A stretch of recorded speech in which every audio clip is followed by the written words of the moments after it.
10 billion dollar यानी लगभग 80,000 करोड़ रुपए। सुनने में ही ये रकम कितनी बड़ी लगती है ना?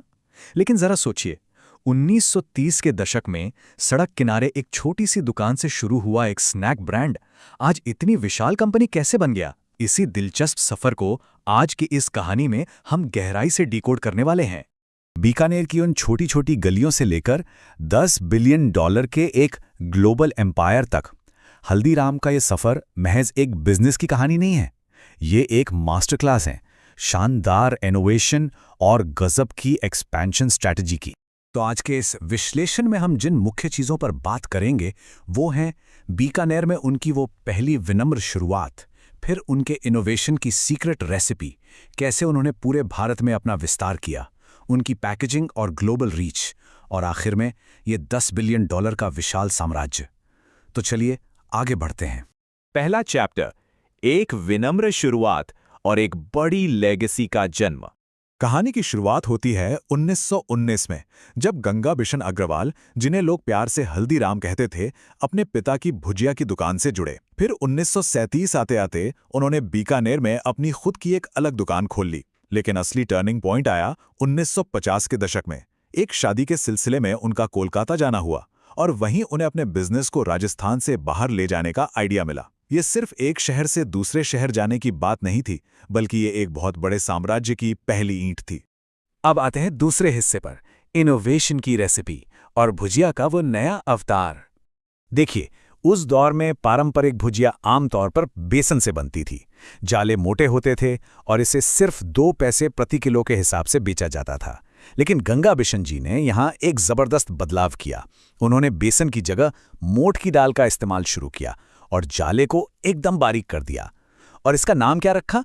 डूंगर सेव, जो बीकानेर के बेहद लोकप्रिय महाराजा डूंगर सिंह के नाम पर था। इस प्रीमियम फील और महाराजा के नाम की वजह से वो इसे 2 पैसे की बजाय सीधे 25 पैसे प्रति किलो की भारी कीमत पर बेचने में कामयाब रहे। सच में ये उस समय का एक बहुत ही जीनियस बिजनेस मूव था।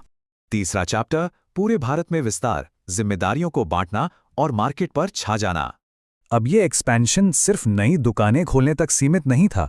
इसके पीछे एक बहुत ही सॉलिड स्ट्रैटेजी काम कर रही थी। पहला कदम था परिवार के बीच क्षेत्रों का बंटवारा। दिल्ली, नागपुर, बीकानेर और कोलकाता, इन सभी शहरों की जिम्मेदारी परिवार के अलग-अलग सदस्यों को सौंप दी गई। दूसरा कदम और भी स्मार्ट था, स्थानीय स्वाद के हिसाब से प्रोडक्ट्स लाना। मिसाल के तौर पर नागपुर में भुजिया उतनी नहीं चलती थी, तो वहां काजू कतली पर फोकस किया गया। और तीसरा कदम था एक ऐसा विशाल रिटेल नेटवर्क खड़ा करना जिसने इन क्षेत्रीय रेवेन्यूज को करोड़ों के पार पहुंचा दिया। और हाँ, इनकी जो खास टाइपोग्राफी और विजुअल ब्रांडिंग है वो कोई इत्तेफाक नहीं है। इस बेहद साफ और प्रभावी ब्रांडिंग शैली ने ये पक्का कर दिया कि कोई भी इंसान, चाहे वो दिल्ली में बैठा हो या नागपुर में, इस लाल रंग के लोगों को देखते ही तुरंत समझ जाए कि ये वही भरोसेमंद हल्दीराम का प्रोडक्ट है। अब बारी आती है चौथे हिस्से की, पैकेजिंग और ग्लोबल रीच, यानी वो तकनीकी छलांग जिसने लोकल ब्रांड को ग्लोबल बना दिया। किसी भी लोकल स्नैक को दुनिया भर में सुरक्षित पहुंचाने के लिए पैकेजिंग में नाइट्रोजन का इस्तेमाल करना सच में एक मास्टर स्ट्रोक साबित हुआ। इससे हुआ ये कि स्नैक्स की जो शेल्फ लाइफ महज 1 हफ्ते की हुआ करती थी, वो सीधा 6 महीने तक बढ़ गई।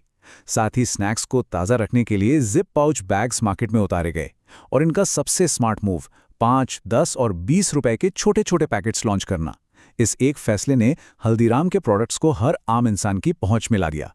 इसके अलावा अंतर्राष्ट्रीय स्वच्छता और क्वालिटी स्टैंडर्ड्स को लेकर इनकी सख्ती भी काबिल तारीफ रही है। हल्दीराम ने अपनी मैन्युफैक्चरिंग यूनिट्स में लैब टेस्टिंग और क्वालिटी कंट्रोल के ऐसे कड़े नियम लागू किए कि उन्हें अमेरिका के FDA जैसे मुश्किल अप्रूवल भी मिल गए। इसी वजह से विदेशों में बसे भारतीयों और ग्लोबल कस्टमर्स के बीच इस ब्रांड का भरोसा पूरी तरह पक्का हो गया। नतीजा क्या हुआ?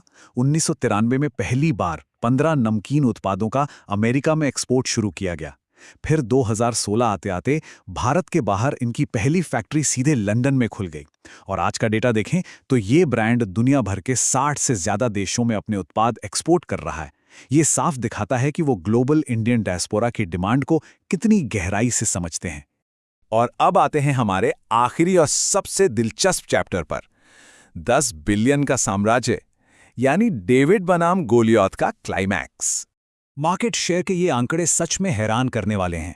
भारतीय स्नैकिंग मार्केट में हल्दीराम लगभग 21% की हिस्सेदारी के साथ सबसे आगे खड़ा है।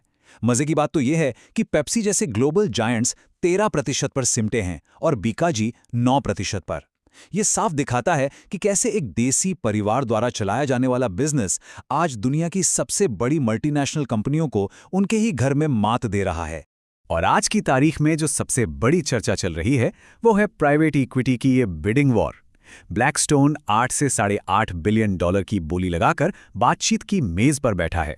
उधर टेमेसेक ने तो हाल ही में $1 बिलियन देकर 10% हिस्सेदारी पक्की भी कर ली है। और टाटा ग्रुप वो पूरे $10 बिलियन के भारी भरकम वैल्यूएशन को लेकर चर्चा कर रहा है। मतलब हर बड़ा खिलाड़ी इस ब्रांड का एक हिस्सा चाहता है। ये अपने आप में इस ब्रांड की अपार सफलता का सबसे बड़ा सबूत है। इन बड़ी फाइनेंशियल डील्स के बीच कंपनी के अंदर भी एक बहुत बड़ा रणनीतिक बदलाव चल रहा है। अपनी ताकत को और ज्यादा मजबूत करने के लिए नागपुर और दिल्ली की शाखाओं का अब विलय हो रहा है। ये दोनों मिलकर Haldiram snacks foods private limited नाम की एक नई और संयुक्त इकाई बना रहे हैं। इस विलय का सीधा सा मकसद पूरे ब्रांड को एक ही छतरी के नीचे लाना और मार्केट से इसकी अधिकतम वैल्यू निकालना है। जो हमें आज के इस विश्लेषण के सबसे अहम और सोचने पर मजबूर करने वाले सवाल पर लाकर खड़ा कर देता है। क्या 80 साल पुरानी ये पारिवारिक विरासत भविष्य में एक बड़े पब्लिक आईपीओ का रास्ता चुनेगी या फिर कोई ग्लोबल कॉर्पोरेट ग्रुप इस स्नैकिंग एम्पायर को ही खरीद लेगा? एक छोटी सी सड़क किनारे की दुकान से शुरू हुआ ये सफर आज जिस मुकाम पर है वो किसी भी बिजनेस के लिए एक बहुत बड़ी प्रेरणा है। अब इस ब्रांड के अगले अध्याय में क्या लिखा है, खैर ये तो आने वाला वक्त ही बताएगा।